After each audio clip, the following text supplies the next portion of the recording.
Hey everyone, thanks for joining me in Civic Del Sol here. Today I'm troubleshooting some coolant issues I've been having. I'm chasing down a leak between either the upper radiator hose or the lower radiator hose. Something I've noticed earlier is that it's not actually coming from one of these two. I'll be diagnosing what is actually my heater bypass hose that's causing the leak.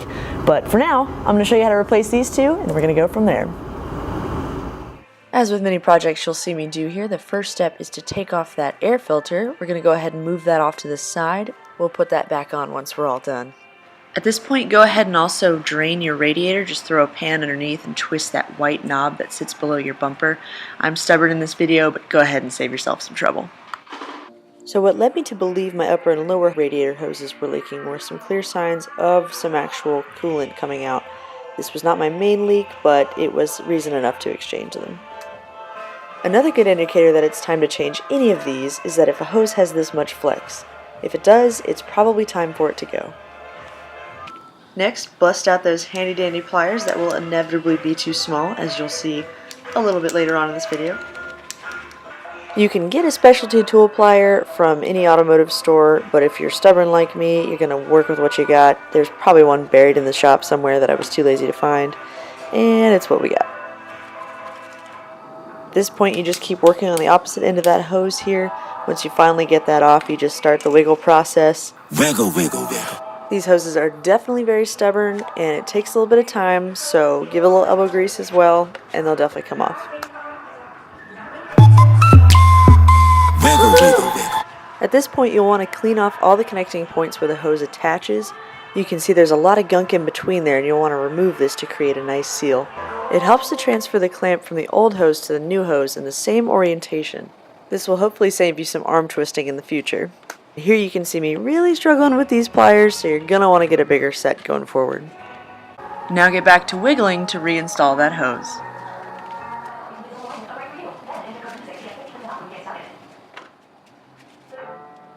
At this point, you'll scoot those clamps back into position and lock them into place.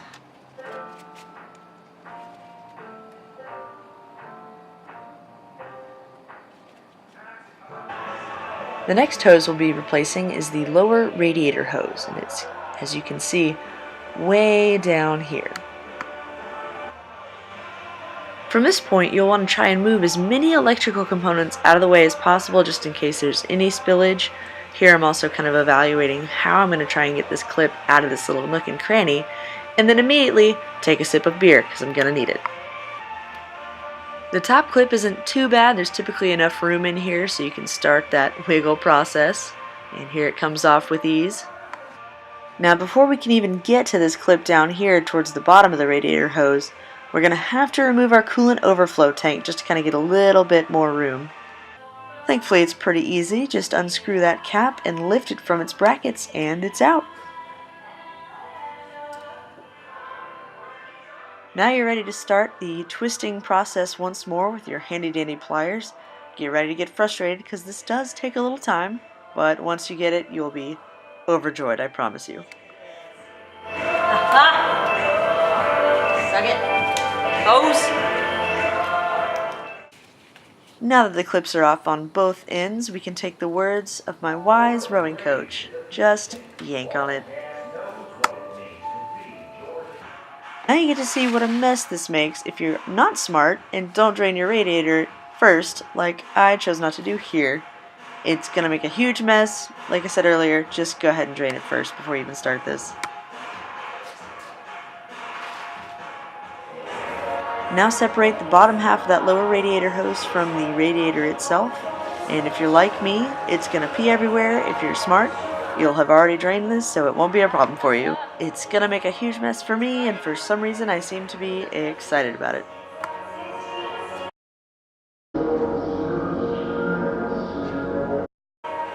Now you can really marvel over your prey and just be disgusted at absolutely how gross this ancient thing is. We'll try and follow the same steps as before, putting those clips in the same position on the new hose so it's easier to get on. Wipe down that plug-in area and then you can plug the hose back in. I found that using an up and down motion helped the most in terms of getting the hose back into position quickly and easily. If you just try and push it on, it's going to be really stubborn, so it really helps to kind of give it some sort of side-to-side movement or up and down movement. Reconnect the clamps in their proper position, and then you can start to refill the radiator with your preferred mixture of coolant.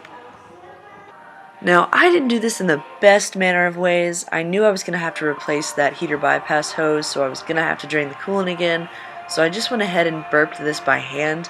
What you'll want to do is jack the car up and actually let the airflow clear out, and I'll talk about that in a second. But for now, I'm replacing the coolant overflow tank and the lid to the radiator as well.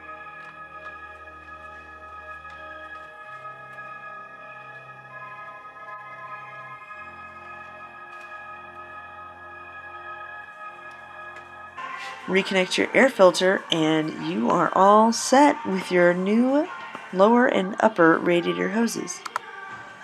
So we've burped the radiator, the engine, everything should be in there. It's probably not the most perfect way. What you can do is kind of lift the car up as well to kind of create those air bubbles, give them a path to kind of get up. All you have to do now is start the engine, watch for leaks, and you should be good. In my case, it turns out the actual leak is coming from my heater bypass hose, so that's always fun. That's going to be for another video, but for now, it's a good thing to replace. If you have to, do it. If you don't have to, if your car is as old as mine, go ahead and knock it out. It's not a bad idea. It's 20 bucks for like decent hoses. But other than that, she should be running. You can start her up. Coolant will keep going. It'll keep leaking. But for next time, I'm Taylor with Civic Del Sol, and I'll be here hopefully helping you out, and hopefully your hoses are much better shape than mine.